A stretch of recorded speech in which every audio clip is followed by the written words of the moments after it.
જો આપણી વાડીની બાજુમાં 2000 વીઘામાં બનેલો ખૂબ વિશાળ સોલાર પ્લાન્ટ છે.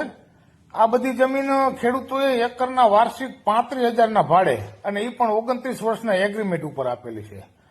ખેડૂતને માત્ર એકરના 35-40,000 ભાડું જ દેખાય છે, જે ચાલુ બજાર ભાવ કરતા થોડું વધારે છે. પણ ભવિષ્યનો ક્યારે વિચાર કર્યો? અત્યારે અભ્યાસ કરતું તમારું બાળક પ્રૌઢ થશે ને ત્યારે માંડ આ જમીન છૂટી થાય છે.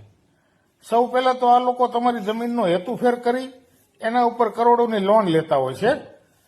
આ 10-10 ફૂટે ઉભા કરેલા આરસીસીના પિલર આ જોતા આપણને એવું લાગે કે આ જમીન હવે ફરીવાર ક્યારે ખેતી લાયક થાય ખરી? આજથી 20 વર્ષ પછી 35-40,000ની શું વેલ્યુ હશે એ ક્યારે ખેડૂતે વિચાર્યું?